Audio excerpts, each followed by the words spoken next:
Hello friends, welcome to our channel box office blockbusters. কথা বলবো টগর এটি 60 দিনের কালেকশন নিয়ে, উৎসব এই মুভির 60 দিনের কালেকশন নিয়ে, ইনসাফ এটি 60 দিনের কালেকশন নিয়ে, তাণ্ডব এই মুভির 60 দিনের কালেকশন নিয়ে। কথা বলবো পুতুল নাচের ইথিকথা এটির 5ম দিনের কালেকশন নিয়ে, উড়াল এই মুভির 5ম দিনের কালেকশন নিয়ে। কথা বলবো আলী এটির 19 দিনের কালেকশন নিয়ে। আপনি জানিয়ে দেই রিসেন্ট উইকে রিলিজ হওয়া ওয়েস্ট বেঙ্গলের মুভি পুতুল নাচের ইতিকথা যেটি পজিটিভ রিভিউর সাথে রিলিজ হয়েছে, এবং উড়াল যেটি বাংলাদেশের থেকে রিলিজ হয়েছে এটিও পজিটিভ রিভিউর সাথে রিলিজ হয়েছে।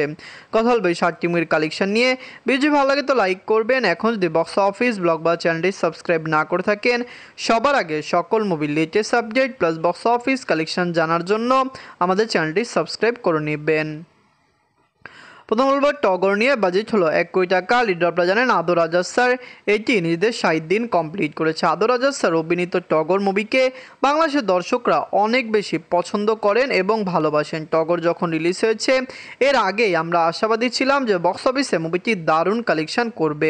ফ্যামিলি জনসের সাপোর্ট এবং ভালোবাসা পেলে টগরের লাইফ টাইম কালেকশন 2.5 কোটি প্লাস হবে। মাস অডিয়েন্সের এই মুভিটি অলরেডি বক্স অফিসে একটি ভালো কালেকশন করেছে, যেটিকে ব্লকবাস্টার কালেকশনও বলা যায়। নিজেদের 60 দিনে বাংলাদেশ থেকে আয় করেছে 2 লক্ষ টাকা।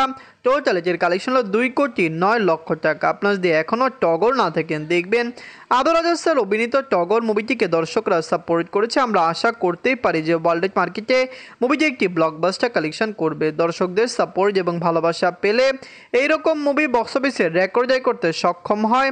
টগর বক্স অফিসে 2.5 কোটি টাকা প্লাস বিজনেস করবে। আপনি জানিয়ে দেয় রিসেন্ট টাইমে আদর রাজা স্যারের মার্কেট খুবই ভালো। আমরা আশা করছি আপকামিংও তিনি খুবই ভালো প্রজেক্ট উপহার দিবেন। বলবো উৎসব নিয়ে। বাজেট 2 কোটি টাকা। লিড হলো জাহিদ হাসান স্যার, এটি নিজেদের 60 দিন কমপ্লিট করেছে। জাহিদ হাসান স্যার অভিনীত উৎসব মুভিটি বাংলাদেশের দর্শকরা অনেক বেশি পছন্দ করেছে। বাংলাদেশে 2025 সালে যত মুভি রিলিজ হয়েছে সবচেয়ে বড় ব্লকবাস্টার মুভি উৎসবকে বলা যায়, কারণ এই মুভিটি খুবই লো বাজেট, ভালো মার্কেটিং হয়নি, কিন্তু শুধুমাত্র পাবলিকদের পজিটিভ রিভিউর কারণে বক্স অফিসে এত দারুণ কালেকশন করেছে। মুভিটি লং টাইম রান করবে এবং হতে পারে মুভিটি 100 থেকে 150 দিনও রান করতে পারে। 60 দিনে বাংলাদেশ থেকে আয় করেছে 12 লক্ষ টাকা। টোটাল এটির কালেকশন হলো 14 কোটি 54 লক্ষ টাকা। আপনারা যদি এখনও উৎসব না থাকেন দেখবেন জাহিদ হাসান স্যার অভিনীত উৎসব মুভিটি কেমন হয়েছে, লং টাইমে মুভিটি কত টাকা আয় করতে পারে। ওয়ার্ল্ড মার্কেটের দর্শক সাপোর্ট করলে অবশ্যই বক্স অফিস থেকে মুভিটি একটি ব্লকবাস্টার কালেকশন করবে। আমরা আশা রাখতে পারি যে মুভিটি বক্স অফিসে কমপক্ষে লাইফ টাইমে 20 কোটি টাকা প্লাস বিজনেস করবে। এরকম মুভি বাংলাদেশের রেকর্ড আয় করে এবং ডে বাই ডে ভালো কালেকশন করতে পারে। ইনসাফ নিয়ে। বাঁচল 2 কোটি টাকা। লিড হলো শরীফুল রাজ স্যার এবং মোশাররফ করিম স্যার, এইটি নিজেদের 60 দিন কমপ্লিট করেছে। ইনসাফ মুভিটি যখন রিলিজ হয়েছিল আপনি জানিয়ে দেয় মুভিটি খুবই পজিটিভ রিভিউ পেয়েছিল। আমরা আশা করেছিলাম বক্স অফিসে মুভিটি 10 কোটি টাকা প্লাস বিজনেস করবে, কিন্তু শরীফুল রাজ স্যার এই মুভিটি 10 দিনের পরে কালেকশন একটি ড্রপ দেখা দিয়েছে। এটি একটি গ্যাংস্টার ইউনিভার্সের মুভি। আশা করাই যায় যে গ্যাংস্টার ইউনিভার্সের সেকেন্ড মুভি মানে ইনসাফ 2 সেটি বক্স অফিসে আরও ভালো আয় করতে পারে। এদের 60 দিনে বাংলাদেশ থেকে আয় করেছে 3 লক্ষ টাকা। টোটাল এটির কালেকশন হলো 4 কোটি 98 লক্ষ টাকা। আপনারা যদি এখনও উৎসব না থাকেন দেখবেন শরীফুল রাজ স্যার মোশাররফ করিম স্যার অভিনীত ইনসাফ মুভিটি কেমন লেগেছে, লং টাইমে মুভিটি কত টাকা আয় করতে পারে। দর্শকরা সাপোর্ট করলে ইনসাফের লাইফ টাইম কালেকশন কমপক্ষে 6.5 কোটি প্লাস আসতে পারে। মুভিটি বক্স অফিসে 100 দিন রান করতে পারে। এখনও সিঙ্গেল স্ক্রিন এবং সিনেপ্লেক্স মাল্টিপ্লেক্সে মুভির শো রয়েছে এবং মুভিটি ডে বাই ডে সকল শো কমপ্লিটও করছে। তাণ্ডব নিয়ে। বাঁচল 10 কোটি টাকা। লিড হলো global superstar Shakib Khan sir, এটি নিজেদের 60 দিন কমপ্লিট করেছে। তাণ্ডব মুভিটি অলরেডি বক্স অফিসে ব্লকবাস্টার কালেকশন করেছে। তাণ্ডব বাংলাদেশের ইতিহাসের একটি blockbuster movie. Shakib Khan sir এই মুভিটি দর্শকরা অনেক বেশি পছন্দ করেছে। ওয়ার্ল্ড মার্কেট থেকে মুভিটি খুবই ভালো আয় করেছে। দর্শকরা সাপোর্ট করলে তাণ্ডবের life time collection easily box অফিসে আমরা আশা করতে পারি 85 কোটি প্লাস হবে। এটি এখন পর্যন্ত স্যারের ক্যারিয়ারের সবচেয়ে বড় বিগেস্ট ব্লকবাস্টার বটে। এদের 60 দিনে বাংলাদেশ থেকে আয় করেছে 10 লক্ষ টাকা। টোটাল এটির কালেকশন হলো 79,10,00,000 টাকা। আপনারা যদি এখনও তাণ্ডব না থাকেন দেখবেন global superstar Shakib Khan sir অভিনীত তাণ্ডব মুভিটি কেমন হয়েছে, লং টাইমে মুভিটি কত টাকা আয় করতে পারে। দর্শকরা সাপোর্ট করলে তাণ্ডবের লাইফ টাইম কালেকশন 85 কোটি প্লাস হবে। পাইরেসি না হলে এটি প্রথম বাংলা মুভি হতো যেটি 100 কোটি টাকা প্লাস বিজনেস করতো। মাত্র 10 দিনেই মুভিটি 30 কোটি টাকা প্লাস বিজনেস করেছে, যেখানে লং টাইমে কত টাকা আয় করতে পারতো এটি আপনারাই কমেন্ট করে জানিয়ে দিয়েন। কথা বলবো পুতুল নাচের ইতি কথা নিয়ে। বাজেট হলো 2 কোটি টাকা। লিড হলো আবির স্যার এবং জয়া আহসান ম্যাম। এটি নিজেদের 5ম দিন কমপ্লিট করেছে। আবির স্যার অভিনীত এই মুভিটি দর্শকরা পছন্দ করেছে।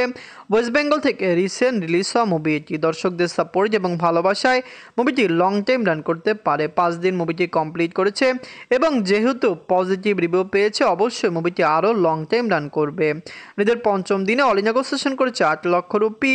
টোটাল এটির কালেকশন হলো 43 লক্ষ রুপি। আপনার যদি এখনও পুতুল নাচের ইতি কথা না থাকেন দেখবেন আবির স্যার অভিনীত এই মুভিটি যখন রিলিজ হয়েছে খুবই কম সংখ্যক শোতে মুভিটি রিলিজ হয়েছে, কিন্তু বর্তমানে মুভির শো সংখ্যা অনেক বাড়ানো হয়েছে কারণ মুভির রিভিউ পজিটিভ। বলিউডের অনেক শোকে এই মুভিকে দেওয়া হয়েছে এবং আগামীতে বলিউডের আরও শো এই মুভিটি পাবে। আশা করা যায় মুভিটি বক্স অফিসে 5 কোটি রুপি প্লাস বিজনেস করে নেবে। কথা বলবো উড়াল নিয়ে। বাঁচল 1 কোটি টাকা। লিড আপনারা জানেন মাহফুজ মুন্না স্যার এবং সোহেল তৌফিক স্যার এটি নিজেদের 5ম দিন কমপ্লিট করেছে। উড়াল মুভিটি রিসেন্ট রিলিজ বাংলাদেশের একটি ভালো মুভি, পজিটিভ রিভিউ পেয়েছে। এরকম মুভি অনেক সময় বক্স অফিসে ভালো কালেকশন করে, কিন্তু এখন পর্যন্ত মুভির যেরকম কালেকশন লং টাইমে কত টাকা আয় করতে পারে এটি দেখার বিষয়। মুভিটি 6টি আপনারা জানেন সিনেমা হলে রিলিজ হয়েছে, কিন্তু যে সকল সিনেমা হলে মুভি রিলিজ হয়েছে সেখানে মুভির শো সংখ্যা ভালো, যার কারণে আশা করা যায় লং টাইমে মুভির কালেকশন ভালো আসবে। এদের 5ম দিনে বাংলাদেশ থেকে আয় করেছে 4 লক্ষ টাকা। টোটাল এটির কালেকশন হলো 30 লক্ষ টাকা। আপনার যদি এখনও উড়াল না থাকেন দেখবেন মাহফুজ মুন্না স্যার এবং সোহেল তৌফিক স্যার অভিনীত উড়াল মুভিটি কেমন হয়েছে, লং টাইমে মুভিটি কত টাকা আয় করতে পারে। বাংলাদেশের দর্শক সাপোর্ট করলে হতে পারে মুভিটি বক্স অফিসে 50 থেকে 75 দিন রান করবে এবং হতে পারে লাইফ টাইমে মুভির কালেকশন 2-3 কোটি প্লাস হতে পারে। কথা বলবো আলী নিয়ে। বাজেট হলো 1,25,00,000 টাকা। লিড হলো ইরফান সাজ্জাদ স্যার। এটি নিজেদের 19 দিন কমপ্লিট করেছে। আলী মুভিটি অলরেডি বক্স অফিসে পজিটিভ রিভিউ পেয়েছে। এটি বাংলাদেশ থেকে একটি ব্লকবাস্টার কালেকশন করতে যাচ্ছে। মুভিটি 19 দিন কমপ্লিট করেছে এবং অলরেডি মুভিটি একটি ভালো কালেকশন করেছে। দর্শকরা সাপোর্ট করলে মুভি লাইফ টাইম কালেকশন আরও ভালো আসবে, কারণ আমরা আশা করতে পারি যে আলী বক্স অফিস থেকে কমপক্ষে 1.5 কোটি টাকা প্লাস বিজনেস করে নেবে। এদের 19 দিনে বাংলাদেশ থেকে আয় করেছে 3 লক্ষ টাকা। টোটাল এটির কালেকশন হলো 60 লক্ষ টাকা। আপনারা যদি এখনও আলী না থাকেন দেখবেন ইরফান সাজ্জাদ স্যার অভিনীত আলী মুভিটি কেমন হয়েছে, লং টাইমে মুভিটি কত টাকা আয় করতে পারে। দর্শকরা সাপোর্ট এবং ভালোবাসা দিলে আলীর লাইফ টাইম কালেকশন ইজিলি 1.5 কোটি প্লাস হতে পারে। ইরফান সাজ্জাদ স্যারকে বাংলাদেশের দর্শক অনেক বেশি পছন্দ করে। আমরা আশা করতে পারি যে মুভিটি বক্স অফিসে আরও দারুণ কালেকশন করবে। রিসেন্ট টাইম রিলিজ হওয়া ওয়েস্ট বেঙ্গলের মুভি পুতুল নাচের ইতিকথা এবং বাংলাদেশের মুভি উড়াল, দুইটি মুভি বক্স অফিসে পজিটিভ রিভিউ পাচ্ছে, যার কারণে আশা করা যায় দুইটি মুভি ব্লকবাস্টার হয়ে যাবে। আলী, টগর, উৎসব, ইনসাফ, তাণ্ডব, পুতুল নাচের ইতিকথা, উড়াল, এই 7টি মুভির মধ্যে সবচেয়ে সেরা বাংলা মুভি কোনটি কমেন্ট করে জানিয়ে দিয়েন। ধন্যবাদ।